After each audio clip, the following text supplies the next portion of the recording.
वंदो ज्ञानानंद कर नेमि चंद गुण कंद माधव वंदित विमल पद पुण्य पयो निधि नंद दोष दैन गुण गहन गन हरि करि हरि अरहंत स्वानुभूति रमणी रमण जगनायक जयवंत सिद्ध शुद्ध साधित सहज स्वर से सुधार सिधार समय सार शिव सर्व कत नमते हो सुखकार जैनी वाणी विविध विधि वर्णत विश्व प्रमाण स्यात् पद मुद्रित अहित हर परम सकल कल्याण मैं नमो नगन जैन जन ज्ञान ध्यान धन ली बैन मान बिन दान धन नहीं तन छीन यह विधि मंगल करन ते सब विधि मंगल हो होत उदंगल दूर सब तम जो भानु द्यो।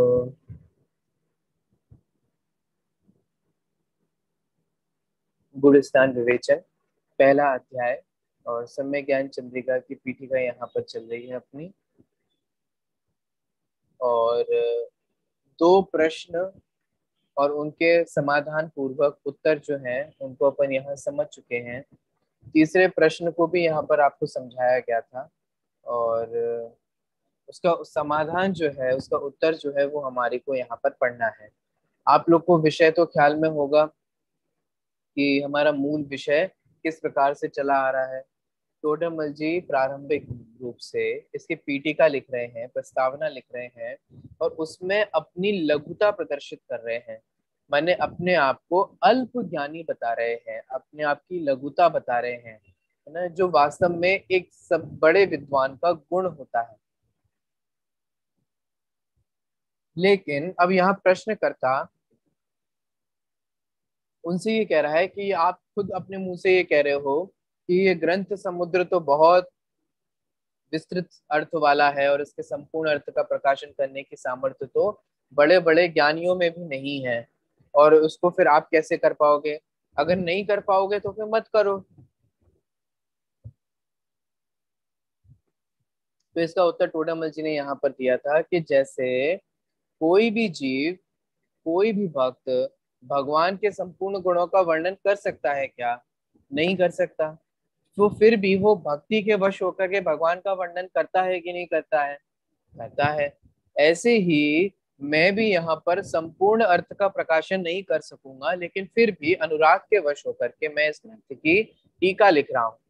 तो प्रश्नकर्ता ने कहा कि अगर आपको अनुराग है ना, तो आप अपने बुद्धि अनुसार ग्रंथ का अभ्यास करो, पढ़ो। टीका क्यों लिख रहे हो? टीका लिखोगे तो वहां गलती हो जाएगी, और फिर गलती हो जाएगी तो वो बहुत बड़ा दोष हो जाएगा। मंद बुद्धि होकर के टीका लिखने का तो आपको कोई अधिकार नहीं है, आपको कोई हक नहीं बनता कि आप टीका लिखें। तो इसका समाधान देते हुए यहाँ पर टोडामल जी ने कहा था कि जैसे कोई बालक हो, है ना, और वह बालक अन्य से माने विशेष ज्ञान वाला तो नहीं हो, लेकिन अन्य बालकों से अधिक पढ़ा हुआ हो, ठीक है, उनसे अधिक ज्ञान रखता हो अथवा उनसे अधिक सीनियर हो, तो फिर वो क्या है? तो फिर वह अन्य बालकों को होमवर्क आदि देने का, कुछ कार्य आदि देखने का और इन सब को जांच आदि करने का अधिकारी होता है कि नहीं होता है? हो जाता है। वो पढ़ाता है, वो सारी चीजें देखभाल करता है। तो जैसे किसी पाठशाला में बहुत बालक पढ़ते हो और कोई बालक विशेष ज्ञान रहित हो, फिर भी अन्य बालकों से अधिक ज्ञान हो, तो भी वह अपने समान अन्य बालकों को ज्ञान हो, इसके लिए वो लिखने पढ़ने का ज्ञान अधिक हो, इसके लिए कुछ लिखने पढ़ने आदि की चीजें उनको समझाना, उनको बताना, ये सारे कार्य वो करता है। ऐसे ही यद्यपि मैं सामान्य बुद्धि का धारी हूँ, लेकिन इस दुष्म काल में, इस पंचम काल में देखा जा रहा है कि मेरे से भी अधिक मंद बुद्धि वाले अभी सामने हैं और भविष्य में मेरे से अधिक मंद बुद्धि वाले होंगे, उनके लिए उनको भी मेरे समान अर्थ का ज्ञान हो, बस इसीलिए मैं इस ग्रंथ की टीका लिख रहा हूँ। इंटेंशन समझ में आ रहा है आपको? टोडामल जी का इंटेंशन क्या है? सिंपल सी बात है, जितना मुझे समझ में आ गया उतने दूसरों को आ जाए। ख्याल में आ रहा है कि नहीं आ रहा है? आप लोग भी कभी प्रवचन करने जाओ, कभी क्लास लेने जाओ, तो इंटेंशन क्या रहना चाहिए? आपका अभिप्राय क्या रहना चाहिए? देखो, आप सर्वज्ञ तो नहीं हो सकते, आपको संपूर्ण ज्ञान तो नहीं हो सकता, संपूर्ण शास्त्रों का ज्ञान नहीं हो सकता, है ना कहीं कमी ना कोई कमी रह ही जाती किसी ना किसी में। कोई भी सबका ज्ञाता नहीं हो सकता, और ज्ञाता हो भी जाए तो सब ध्यान नहीं रह सकता, बहुत सारी चीजें हैं। लेकिन फिर भी हमें जितना आता है उतना तो हम सबको बता सकते हैं कि नहीं बता सकते हैं? क्योंकि हमें जितना आता है उतना भी तो लोगों को कहाँ आता है। ख्याल में आ रहा है कि नहीं आ रहा है? कई मैं देखता हूँ कई सारे बच्चे ये सोचते हैं कि भैया मैं क्लास नहीं लूंगा, मुझे इतना नहीं आता, मुझे इतना कमांड नहीं है। ऐसा कई लोगों को विकल्प होता है कि नहीं होता है ना? उन लोगों को ये होता है कि भैया मैं क्लास लेने नहीं जाऊंगा, मैं प्रवचन करने नहीं जाऊंगा, मुझे इतना प्लीज। नहीं आता, है ना, मुझे इतना ख्याल में नहीं आता, या मुझे इतने अर्थ नहीं आता जितना बड़े बड़े विद्वानों को आता है, उतना मुझे नहीं आता। तो सुनो भाई, माना कि आपको उतना नहीं आता, वो समय समय से अपने आप आएगा, लेकिन आपको जितना आता है उतना तो आप उनको बता सकते हैं। ख्याल में आ रहा है? इसीलिए बस इसी उद्देश्य के ध्यान में रखते हुए आपको क्लासेस लेनी चाहिए, आपको प्रवचन करना चाहिए, क्योंकि जितना आपको आता है उतना तो लोगों को कम से कम आपको बताना ही चाहिए। टोटमल जी भी ये कह रहे हैं कि भाई मैं अपना कोई अन्य प्रयोजन सिद्ध करने के लिए टीका नहीं लिख रहा हूँ, सिर्फ मुझ समान ज्ञान सभी को हो, इसलिए ये टीका लिखने के लिए उद्यमंत हुआ हूँ। चलिए, अब तीसरा प्रश्न है, इसको हम समझ चुके हैं, लेकिन एक बार रीड कर लेते हैं और फिर इसका समाधान की ओर बढ़ेंगे, उत्तर की ओर बढ़ेंगे, ठीक है? देखिए, यह कार्य करना है ऐसा तो आपने विचार किया। यह कार्य मतलब कौन सा कार्य? टीका लिखने का कार्य। किंतु जिस प्रकार छोटा मनुष्य बड़ा कार्य करने का विचार करे, तो वहां पर उस कार्य में गलती होती ही है, ठीक है? छोटी सी बच्ची खाना बनाएगी पहली बार, तो उससे गलती होगी कि नहीं होगी? हो ही जाएगी। छोटे छोटे बच्चे कोई भी काम पहली बार करते हैं, पहली बार दुकान जाते हैं, पहली बार कोई काम करने जाते हैं, तो वहां से गलती हो ही जाती है, ऐसा। और वहां वह हास्य का स्थान बन जाता है। और छोटे तीन तरीके के होते हैं। प्रमेय रत्नमाला आप लोगों के कोर्स में है ना, कॉलेज के कोर्स में, है ना? जैन दर्शन के कोर्स में प्रमेय रत्नमाला है, किसके द्वारा लिखी गई है पता है? जानते हो आप लोग? लघु अनंत वीर आचार्य के द्वारा, ठीक है? तो लघु अनंत वीर आचार्य के द्वारा प्रमेय रत्नमाला लिखी गई है। उन्होंने तीन तरीके के छोटे लोग बताए हैं, इसलिए मैं आपको बता रहा हूँ, यहाँ लिखा ना छोटे लोग, है ना? जिस प्रकार छोटा मनुष्य बड़ा कार्य करे, तो छोटा माने कितना छोटा? तो तीन तरीके के छोटे होते हैं, सुनो, प्रमेय रत्नमाला में जो लघु अनंत वीर आचार्य ने बताए, ठीक है? आप में से कोई जानता है क्या? पढ़ा है अभी आप लोगों ने? हाँ, मानस बताओ। भैया न्याय दीपिका में भी जो है वो हो सकते हैं क्या? न्याय बताइए कौन दीपिका कौन से हैं। जो हाइट से कम, आयु में कम और बुद्धि में कम।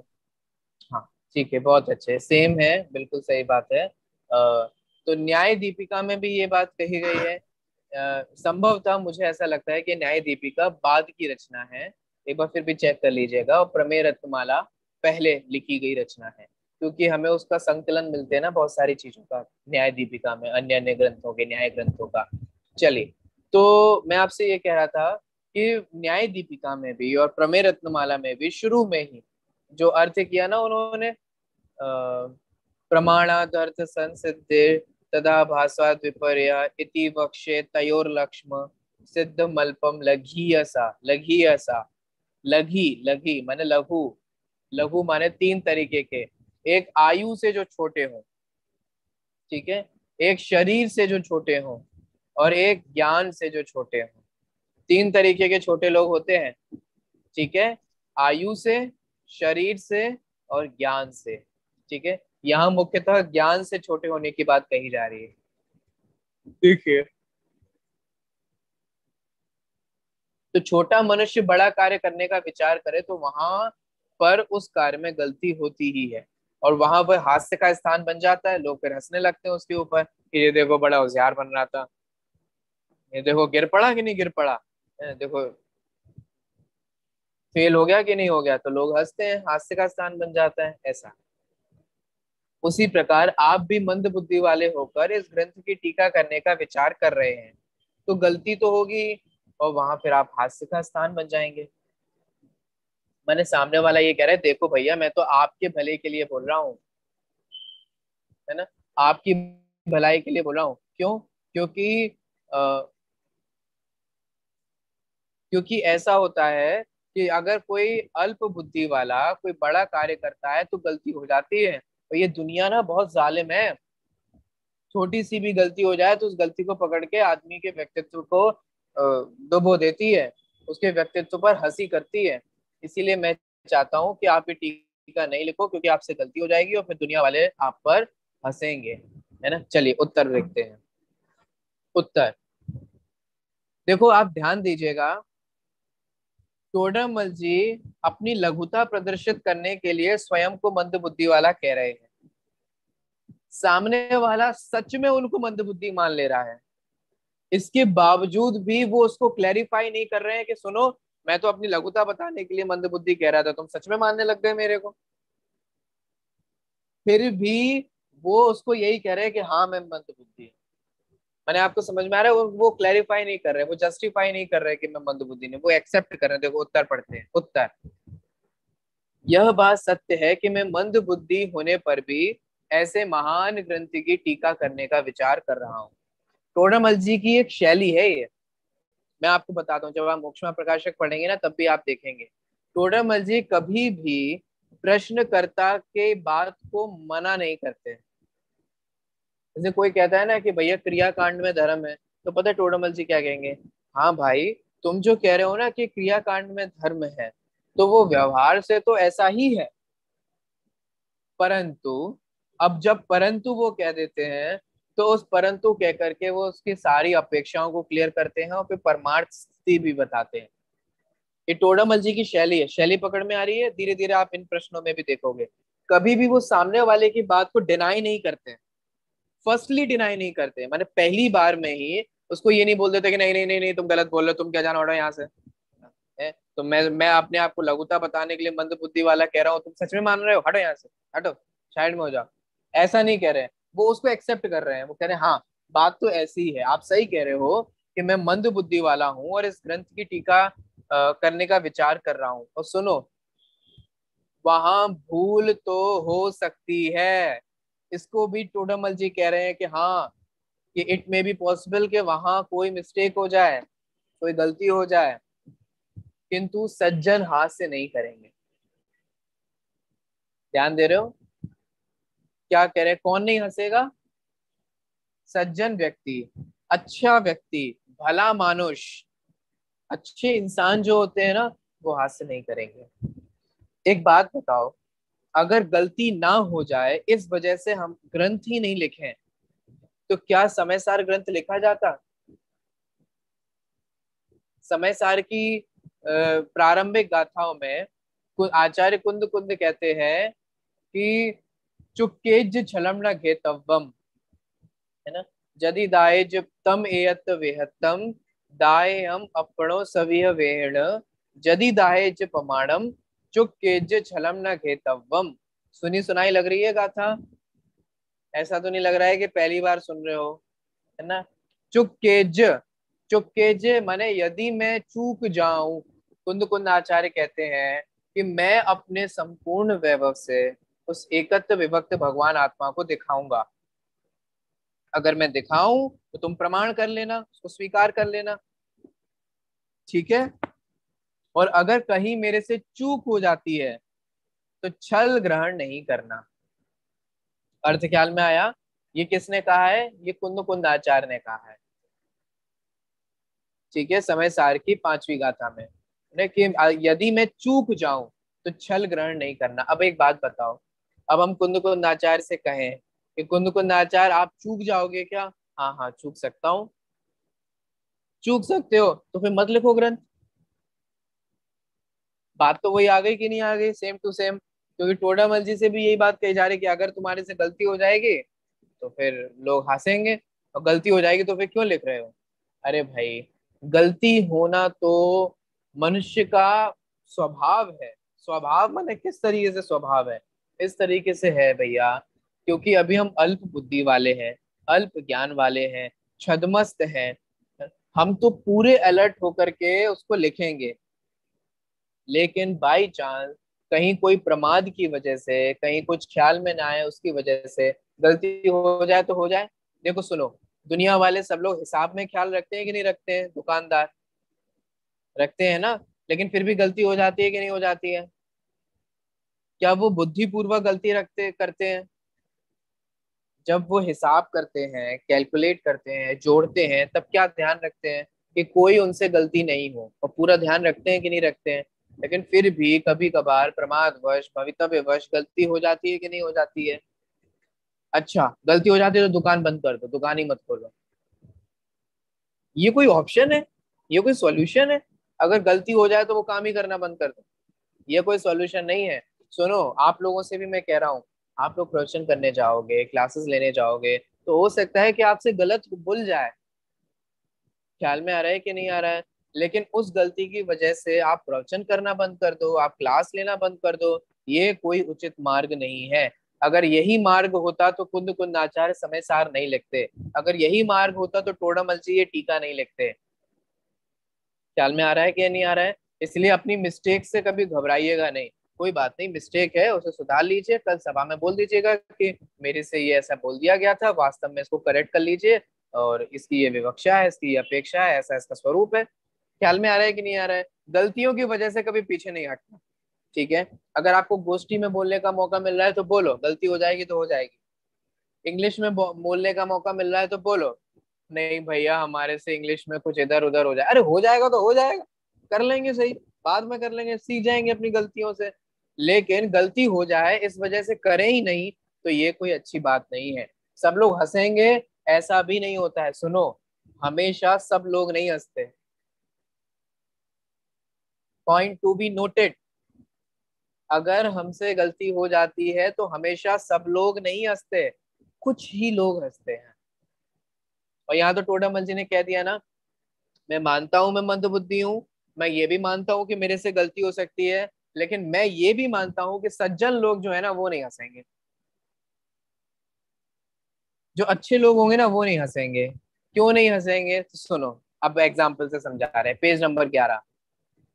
जिस प्रकार दूसरे बालकों से अधिक पढ़ा हुआ बालक कहीं भूल करे, तब बड़े जन ऐसा विचार करते हैं कि बालक है, भूल करे ही करे, किंतु अन्य बालकों से तो भला है, इस प्रकार विचार कर वे हास्य नहीं करेंगे। तो समझ में आया क्या कहा? जैसे वो जो मॉनिटर था ना, क्लास का मॉनिटर अथवा कोई सीनियर व्यक्ति जो अपने से अपने समान ज्ञान करने के लिए लोगों को पढ़ा रहा था, मानो उससे कहीं गलती हो गई तो टीचर के हंसने लगेगा, है हमने तुम्हें पढ़ाने के लिए दिया था, तुम तो गलती कर बैठे। ऐसा नहीं होता कभी भी। टीचर कभी भी अपने बच्चों को ऐसे डिमोटिवेट नहीं करता। टीचर तो ये कहेगा कोई बात नहीं, बच्चा है, उसको कोई अभी अध्यापक थोड़ी ना हो गया, कोई वो बहुत बड़ा थोड़ी ना हो गया, उससे भूल हो जाना तो स्वाभाविक सी है। लेकिन कम से कम अन्य बालकों से तो अच्छा है। कुछ ख्याल में आ रहा है? कुछ समझ में आ रहा है? ऐसे ही अगर टोडामल जी से कहीं भूल हो जाती है तो लोग क्या सोचेंगे? लोग हंसेंगे नहीं, लोग ये सोचेंगे कोई बात नहीं, अल्प बुद्धि है, हम लोग अभी कोई केवल ज्ञानी तो हुए नहीं, छद्मस्ती तो है, भूल हो सकती है, लेकिन अन्य लोगों से तो भला है, अन्य कई लोगों से तो भला है, क्योंकि इतना निर्मल ज्ञान है। देखिए, इस प्रकार विचार कर वे हास्य नहीं करेंगे। आप हमेशा ध्यान रखिएगा, आप कोई भी काम करोगे ना, तो आप ये मत समझो कि लोग आप पे हंसेंगे। आप ये समझो कि कई लोग ऐसे होंगे जो ये सोचेंगे कोई बात नहीं, बच्चा ही तो है, भूल हो जाती है, अभी तो कनिष्ठ वरिष्ठ ही तो पढ़ी है, और वो भी तो कनिष्ठ ढंग से पढ़ी है, वरिष्ठ तो ऑनलाइन ही पढ़ दी है ना। उसमें कितना पढ़ा कितना नहीं पढ़ा क्या पता, कोई बात नहीं, 2 साल ही तो पढ़ा है, हो सकता है कि उससे भूल हो जाए। इसलिए जो लोग ऐसे ऐसी मेंटेलिटी वाले होंगे ना, वो कभी नहीं हंसेंगे। जो सज्जन होंगे ना, वो आपके प्रवचन पे कभी नहीं हंसेंगे। वे कभी ये नहीं सोचेंगे हैं बड़े आए प्रवचन करने, हमारी गद्दी लेने आए थे, गलती कर रहे हो। ऐसा कोई नहीं सोचता। वो वो यही विचार करेंगे कि कोई बात नहीं, अ, अ, अल्प बुद्धि वाला था लेकिन अन्य लोगों से तो भला था। ऐसा विचार करके वे हास्य नहीं करेंगे।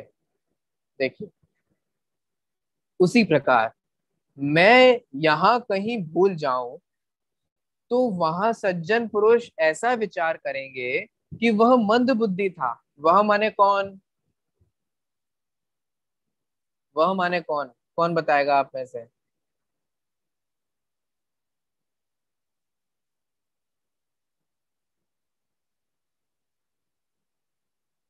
बताओ आशीष। टोडरमल जी की बात कर रहे हैं। हाँ, सही बात है। बाकी सब लोग भी ध्यान दीजिएगा, सबके हाथ खड़े होने चाहिए थे। दो तीन लोगों के ही रेज हैंड हुआ था। सब लोग ध्यान से देखिएगा। ठीक है। तो टोडामल जी ये कह रहे हैं कि माना कि मेरे से कहीं भूल हो जाएगी, तो जो सज्जन पुरुष है ना, वो ऐसा विचार करेंगे कि वह मंद बुद्धि था। माने टोडामल जी मंद बुद्धि थे नहीं भैया, विचार आप बस सोच समझने लग जाना। वे अपनी लघुता प्रदर्शित कर रहे हैं। ख्याल में आ रहा है? ज्ञानी जीवों का ऐसा स्वरूप होता है। वरना आप अरे भैया, हमने तो पीटिका में देखा है, वहां लिखा है कि टोडरमल जी मंद बुद्धि थे। आप लोग ये गलती मत करना। बड़े व्यक्ति अपने आप को अल्प ज्ञान वाला ही बताते हैं, लेकिन हमारा ये दायित्व बनता है कि हम उनका बराबर बहुमान रखें। वे तो अपनी लघुता ही बताएंगे, लेकिन उनकी लघुता में उनकी गुरुता छिपी होती है, उनकी श्रेष्ठता छिपी होती है। ये हमेशा ध्यान रखिएगा। देखिए, जो ऐसा कहता है ना मैं बहुत बड़ा हूँ, एक्चुअल में वो उतना ही छोटा है। और जो ये कहता है कि नहीं नहीं भैया मुझे तो कुछ नहीं आता, मैं तो अल्प बुद्धि वाला हूँ, वो उतना ही समझदार है, उतना ही ज्ञानी है। ठीक है। देखिए, तो वह मंद बुद्धि था, सो भूले ही भूले। भूले ही भूले मतलब मंद बुद्धि था तो उससे भूल हो जाना हो ही जाएगी, भूल कहीं ना कहीं कर ही जाएगा वो। लेकिन किंतु कितने ही अति मंद बुद्धि वालों से तो भला ही है। दुनिया में आपने सुना है कि पॉजिटिव सोचना चाहिए? सुना है पॉजिटिव थिंकिंग रखनी चाहिए? आपको नहीं लगता ये पॉजिटिव थिंकिंग है? बोलो। ये भी तो पॉजिटिव सोचना है कि कोई बात नहीं, उससे भूल हो गई तो हो गई। लेकिन अति मंद बुद्धि वाले हैं, उनसे तो भला है। माना कि टोडामल जी अपने आप को मंद बुद्धि वाला कह रहे हैं, लेकिन मंद बुद्धि से भी तो नीचे वाली कैटेगरी है अति मंद बुद्धि। उनसे तो भला है, उनसे तो अच्छा है।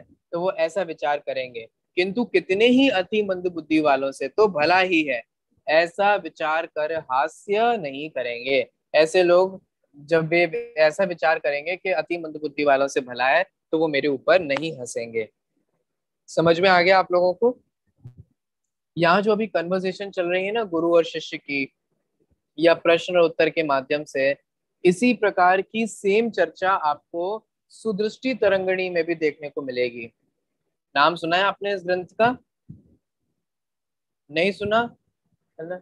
नाम नहीं सुना तो फिर लेखक जानते हो किसने लिखा है? कौन जानता है बताओ भाई? सुदृष्टि तरंगिणी जानते हैं आप लोग? कोई जानता है आप में से? बहुत बहुत ग्रंथ लिखे गए हैं भैया। कोई बात नहीं, मैं आपको बता देता हूँ, कोई बात नहीं, इसमें कोई गलत बात नहीं है। पंडित टेक चंद जी का नाम सुना है आप लोगों ने? उन्हीं पंडित टेक चंद जी के द्वारा सुदृष्टि तरंगिणी लिखा गया है, जो कि प्रकाशित है, प्रिंटेड है, छपा हुआ है और अवेलेबल है। पीडीएफ वगैरह सब अवेलेबल है, हार्ड कॉपी सॉफ्ट कॉपी सब अवेलेबल है। और वो सुदृष्टि तरंगिणी है, बहुत सुंदर ग्रंथ है, बहुत प्यारा ग्रंथ है। और उस सुदृष्टि तरंगिणी में भी इसी प्रकार की चर्चा आती है। मैं थोड़ी पढ़ के सुनाऊं आपको तो आपको आइडिया लग जाए? सुनना चाहोगे? वो आपके कोर्स में नहीं है, लेकिन मैं आपको ये सिमिलरिटीज दिखाना चाह रहा हूँ कि जैसे यहाँ है वैसी उसी प्रकार की चर्चा टेक चंद जी ने भी लिखी है। देखो मैं थोड़ा सा पढ़ के सुना देता हूँ, उसको मैं इतना क्लियर नहीं करूंगा। देखो, तब तर्ककार ने कहा कि यदि ऐसा है तो ठीक है, परंतु ग्रंथ में अशुद्धि होने से पंडित जन तुम्हारी बुद्धि की निंदा करेंगे, इससे हंसी पाओगे। कोई बात है? विद्वान लोग तुम्हारा मजाक बनाएंगे। उसका समाधान, हे भ्रात, धर्म सेवन में निंदा होने का तो कोई कार्य ही नहीं है। कितनी सुंदर पंक्ति है। ऐसे धर्म भावना रहित प्राणी कौन है जो धर्म कार्य की निंदा करेंगे? बोलो। वे कह रहे धर्म सेवन से तो निंदा नहीं करेंगे, परंतु ग्रंथ में अशुद्धि देखकर पंडित जन हंसी और निंदा करेंगे। माने इसी तरीके की पूरी चर्चा यहाँ आई है। फिर वो बोलते हैं भैया दो प्रकार के पंडित होते हैं, एक धर्मार्थी पंडित होते हैं, एक मानार्थी पंडित होते हैं। ये जो दो प्रकार के पंडितों का स्वरूप यहाँ समझाया है ना, ऐसा टोडामल जी ने भी मोक्षमा प्रकाशक में समझाया है। ठीक है, तो मैं आपको ये बताना चाह रहा हूँ, थोड़ा बहुत आपको आइडिया लग गया होगा, ये तो छोटा सा मैंने आपको पढ़ करके बताया। तो जैसा हम अभी यहाँ ये चर्चा पढ़ रहे हैं ना, इसी प्रकार की चर्चा हमारे को सुदृष्टि तरंगणी में भी देखने को मिलती है। ठीक है, चलिए आगे बढ़ते हैं। चौथे नंबर का प्रश्न, सज्जन तो हास्य नहीं करेंगे किंतु दुर्जन तो करेंगे ही। प्रश्न समझ में आया? माना, एक्सेप्ट किया कि जो अच्छे लोग हैं वो आप पे नहीं हंसेंगे, लेकिन दुनिया में सिर्फ अच्छे ही लोग थोड़ी ना है, दुनिया में सिर्फ सज्जन लोग ही थोड़ी ना है, दुनिया में बुरे लोग भी हैं, दुनिया में दुर्जन लोग भी हैं, और ज्यादातर दुर्जन लोग दिखाई दे रहे हैं जो एक अक्षर जानते नहीं, एक अक्षर समझते नहीं, लेकिन मजाक बनवाना शुरू कर दो तभी हाल मजाक बनाने लग जाएंगे। आप देखना, जब भी कोई भी बच्चा माइक पर जाकर के बोलता है या गोष्ठी में जाकर के बोलता है, तो कौन उसकी हंसी बनाता है अगर उससे गलती हो जाती है? जो खुद नहीं बोलना जानते ना, वे दूसरों की हंसी बनाते हैं। जो खुद कुछ नहीं होते वो दूसरों की हंसी बनाते हैं। लेकिन क्लास में जो अच्छा विद्यार्थी होते हैं, सज्जन विद्यार्थी होते हैं, सज्जन लोग होते हैं, वो कभी भी उस विद्यार्थी की मजाक नहीं बनाते, वो कभी उसकी हंसी नहीं बनाते। ये स्वरूप है। सज्जन व्यक्ति, भले मानुष, अच्छे व्यक्ति कभी किसी का ऐसा मजाक नहीं बनाते, क्योंकि आज उससे भूल हो गई, कल हमसे भी तो हो सकती है। और हम भी तो कोई ना कोई कार्य कर रहे हैं, उससे हमारे से भी भूल हो सकती है। सर्वज्ञाता तो यहाँ कोई नहीं है। तो सज्जन तो हास्य नहीं करेंगे, लेकिन दुर्जन ये बार बार आप पे टॉन्ट मारेंगे, काहे बहुत होशियार बन रहे थे, हो गई गलती, बन गया मजाक है, बनवा लिया अपना मजाक पूरी दुनिया के सामने। ऐसे बहुत मजाक बनाएंगे वो लोग।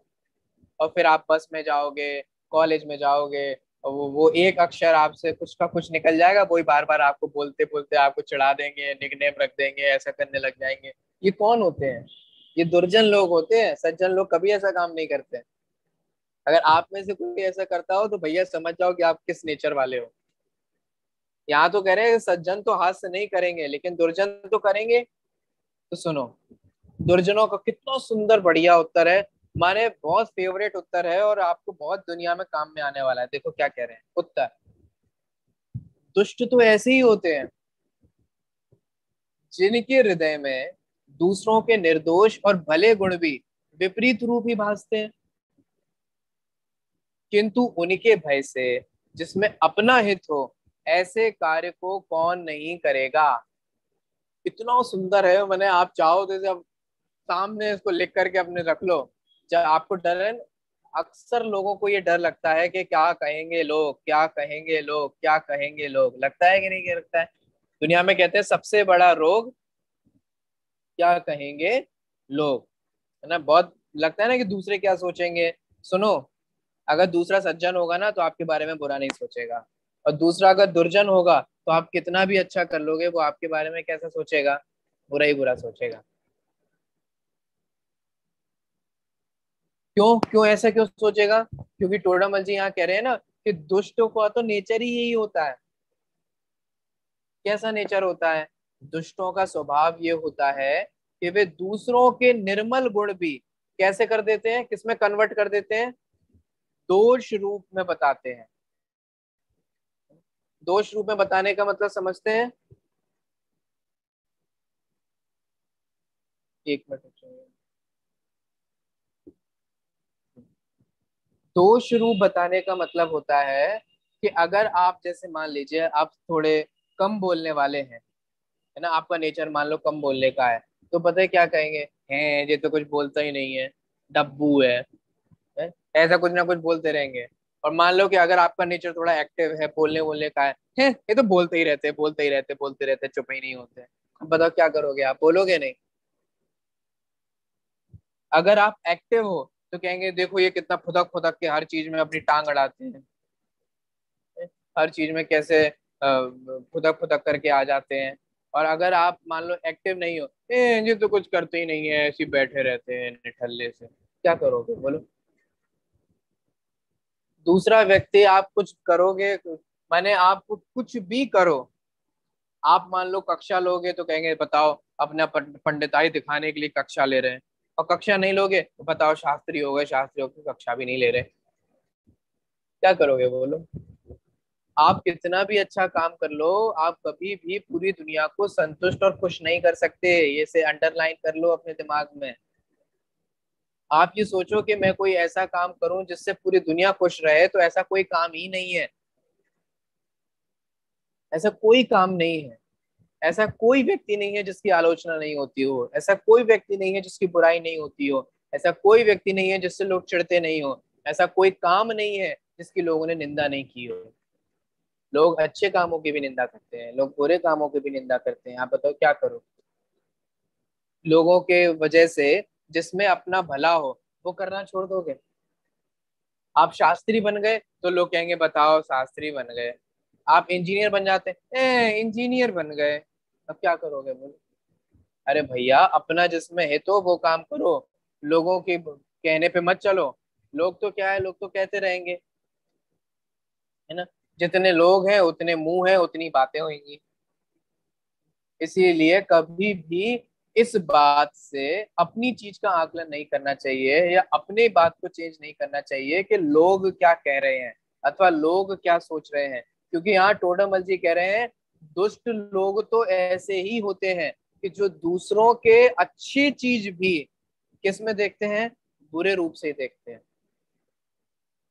मुझे नीति शतक का एक छंद याद आ रहा है ना, 44 नंबर का छंद है और मेरे पास यहाँ लिखा हुआ है, मैंने लिखा जब मैंने पढ़ा था तो मैंने उसको लिख लिया था। नीति शतक पढ़ा है ना आप लोगों ने? तो नीति कितने छंद तक पढ़े आप लोगों ने? 80। 80? तो ये छंद फिर आप लोगों ने पढ़ा होगा, 44 नंबर का छंद है। मैं उसका अर्थ बताता हूँ, देखना कैसा स्वभाव होता है। सज्जनों की निंदा करना दुष्टों का स्वभाव होता है। वे किसी की वे किसी के गुण की प्रशंसा सहन नहीं कर सकते। आपने देखा ना, ऐसे लोग होते किसी की तारीफ चल रही हो, मुंह बनाएंगे, इधर उधर नाक मुंह से कुड़ेंगे, बुराइयां करने लग जाएंगे, ऐसा होता है ना। अब वो ये दुष्ट लोग होते हैं, ये दुर्जन लोग होते हैं।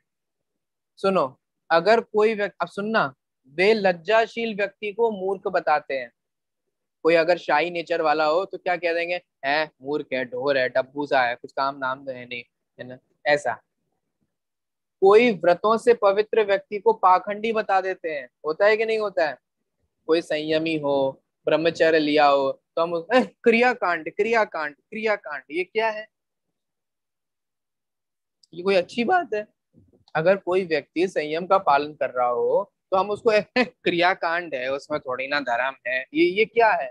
ये भी अच्छी बात नहीं है। तो देखो, कोई व्यक्ति व्रतों से पवित्र हो तो उसे क्या बता देते हैं, पाखंडी है। सुनो, शुद्ध चरित्र वाले व्यक्ति को कपटी बता देते हैं। कैसे कपटी बता देते हैं कि अरे भैया तुम्हें पता नहीं है, वे कितने अंदर ही अंदर मन में बहुत बुरा बुरा सोचते हैं, अभी तुम्हें पता नहीं है उनकी गुस्सा, अभी तुम्हें पता नहीं है, और वे कैसी कैसी बातें करते हैं, वे तो बाहर से दुनिया में अच्छे दिखते हैं, अंदर से तो बहुत बेकार है, ये क्या है? ये ऐसी बुराइयां करते हैं लोग।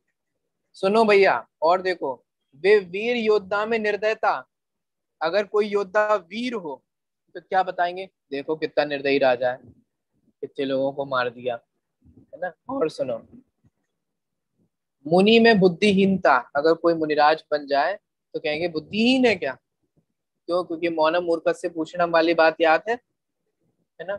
और ये सोच, अगर कोई मुनिराज बन जाए तो सोचेंगे इनके घर में कोई खाने पीने को नहीं होगा इसलिए ये मुनिराज बन गए, है ना। ऐसे ऐसे लोग सोचते हैं। और देखो, मधुर भाषी में दीनता आरोपित करते हैं। अगर कोई अच्छा बोलता हो, उसको बोलने की कला आती हो अच्छी सी, तो क्या कहेंगे, है ये तो दीनता रूप वचन बोलता रहता है, चापलूसी करता है। आज की भाषा में कहे तो क्या कहेंगे, हैं, ये तो सबकी चाटते रहते हैं, बटरिंग करते रहते हैं, चापलूसी करते रहते हैं। आप में से कोई अच्छे से अगर अपने टीचर से बोल ले तो बाकी के स्टूडेंट बटरिंग कर लो एक्स्ट्रा नंबर के लिए, है ना, उसे बटरिंग समझते हैं, बताओ। तो बोलो हर चीज को बुरा बना देते, जबकि अपने गुरु की आज्ञा का पालन करना, उनसे प्यार से बोलना, प्रेम से बोलना, सम्मान से बोलना, ये हर शिष्य का कर्तव्य बनता है कि नहीं बनता है? बनता है, करना ही चाहिए। लेकिन दुष्ट लोग उसको भी बुरी निगाह से देखते हैं। और देखो, दुष्टों को तेजस्वी में अभिमान, कोई तेजस्वी व्यक्ति हो तो क्या कहेंगे, है बहुत घमंडी है। और सुनो, कुशल वक्ता में वाचालता, अगर कोई अच्छे से बोलता हो तो कहेंगे अरे वे तो बोलते ही रहते, वे तो बोलते ही रहते, बहुत बोलते वे तो। स्थिर व्यक्ति में निर्बलता, अगर कोई स्थिर व्यक्ति हो, है ना, तो कहेंगे इनमें ताकत बागत नहीं है, इसलिए चुप रहते हैं, इसलिए ये किसी से कुछ बोलते नहीं है, इसलिए ये कुछ करते नहीं है, ऐसे निर्बलता बता देते हैं, है ना। अब सुनो एक बहुत अच्छी पंक्ति, गुणी लोगों का ऐसा कौन सा गुण है जिससे दुर्जन लोग दोष नहीं बताते? सोचो, बोलो ऐसी कौन सी चीज है जिसे गलत नहीं बताया जा सकता? सब चीज है। कोई अगर डोनेशन करता हो, है नंबर 2 का कमाते हैं इसलिए डोनेशन कर रहे हैं, बोलो, दान देने को, डोनेशन देने को। कोई सेवा करता हो, है ज्यादा उचक रहे हैं, अपना इनको वो अपना उल्लू सीधा करना है ना, अपना प्रयोजन सिद्ध करना है ना, इसलिए ये इनकी सेवा कर रहे हैं, वैसे इनके मन में कोई सेवा भाव नहीं, बोलो उसको भी खराब बता देते हैं। कोई देव दर्शन करता हो रोज तो कह देंगे पाखंडी है, क्रियाकांडी है। कोई स्वाध्याय करता हो, है ये तो स्वाध्याय स्वाध्याय करते रहते हैं, इन्हें इन्हें कुछ नहीं आता, इन्हें कुछ नहीं, चारित्रार्थ पा लेते। माने ऐसा कौन सा गुण है जिसे दुर्जन व्यक्ति दोष रूप में नहीं बता सकता? बोलो, आपको कुछ समझ में आ रहा है क्या कहने की कोशिश की जा रही है? इसीलिए कभी भी लोगों के कहने पर अच्छे काम को नहीं छोड़ना चाहिए, क्योंकि दुष्ट लोग तो हर अच्छे काम को बुरा बता देते हैं। ये उनके पास बॉर्न टैलेंटेड होता है, हर किसी के पास ये टैलेंट नहीं होता। कुछ लोग होते हैं ना ऐसे बॉर्न टैलेंटेड, हर चीज की बुराई, हर व्यक्ति की बुराई, हर चीज में नेगेटिविटी, हर चीज की गंदी गंदी बातें, हर चीज की बुरी बुरी बातें, वे हर व्यक्ति में बुराइयां ही बुराइयां ढूंढते हैं, वे हर चीज में बुरा बुरा ही देखते हैं। ये टैलेंट हर किसी के पास नहीं होता, कुछ ही लिमिटेड दुष्ट लोगों के पास होता है, जिन्हें नीच नीच गोत्र का और असाता वेदनी का बंद होता है। तत्वार सूत्र में लिखा है, मैं नहीं कह रहा भैया, तत्वार सूत्र में उमा स्वामी आचार्य ने इन सब हरकतों को नीच गोत्र का कारण बताया है, असाता वेदनी के आश्रम का कारण बताया है, अप्रशस्त प्रकृतियों के आश्रम का कारण बताया है। जो लोग ऐसे होते हैं उनको पाप कर्म की अप्रशस्त प्रकृतियां बनती हैं। कुछ ख्याल में आ रहा है आपको? समझ में आया क्या बात कही जा रही है? सेंट्रल पॉइंट समझ में आया? हर अच्छी चीज की बुराई की जा सकती है, दुनिया में ऐसी कोई अच्छी चीज नहीं है जिसको बुरे रूप में नहीं बताया जा सका हो। और आप देखो हर टेलीविजन पे यही किया जाता है।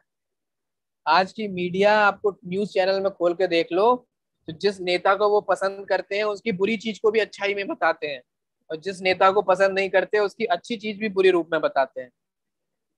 कोई अगर डोनेशन कर रहा हो, मान लो उसने एक फोटो खिंचवा ली, पब्लिसिटी स्टंट, ऐसा बोल देंगे, वो तो पब्लिसिटी के लिए कर रहे हैं, वो तो नाम कमाने के लिए कर रहे हैं। मैंने हर अच्छी चीज को बुरा बताया जा सकता है। कुछ ख्याल में आ रहा है आपको? इसीलिए कभी भी अच्छी चीज को इसलिए नहीं छोड़ना चाहिए क्योंकि कुछ लोग उसकी बुराई कर रहे हैं। तोड़ेमल जी की ये पंक्ति ध्यान में रखो, कौन सी पंक्ति? किंतु उनके भय से, किनके भय से? दुष्ट लोगों के भय से, जिसमें अपना हित हो, ऐसे कार्य को कौन नहीं करेगा। यहाँ कहें करना ही चाहिए। दुष्ट लोगों को जो बोलना हो बोलते रहो, जो कहना हो कहते रहो, मेरा जिसमें भला होगा, मेरा जिसमें कल्याण होगा, मेरा जो सुख का मार्ग होगा, मेरा जो हित का मार्ग होगा, मैं तो वही करूंगा। तुम्हें जो कहना है कहते रहो, तुम्हें जो रुचे सो कहो, तुम्हें जो भला लगे सो कहते रहो, तुम अपना मुंह खराब करते रहो, लेकिन हम तो जिसमें हमारा कल्याण होगा हम तो वहां जाएंगे, हमें जिसमें अच्छा लगेगा हम तो वहां जाएंगे। तो समझ में आ रहा है कि नहीं आ रहा है? धर्म की बुराई करते रहो, लेकिन भैया अगर धर्म में हमारा ही वास्तविक भला है तो बुराई करते रहो तो करते रहो। ठीक है, समझ में आया आप लोगों को? ठीक है, ये उत्तर भी हमारा हो गया है, समय भी यहाँ पे पूर्ण हो गया है। और बैटरी भी 1% ही रह गई है। चलिए, तो अपनी कक्षा भैया को अपन यहीं पर विराम देते हैं। आपको भैया कोई वो प्रश्न हो? हाँ बोलो। भैया वो दो पंडितों के बारे में आप जो बता रहे थे वो एक बार वापस कौन दो पंडित? जो दो पंडित होते हैं आपने कहा था। वो आगे आने वाला विषय है, आगे आए। ठीक है। ठीक है, चलिए। बोले महावीर भगवान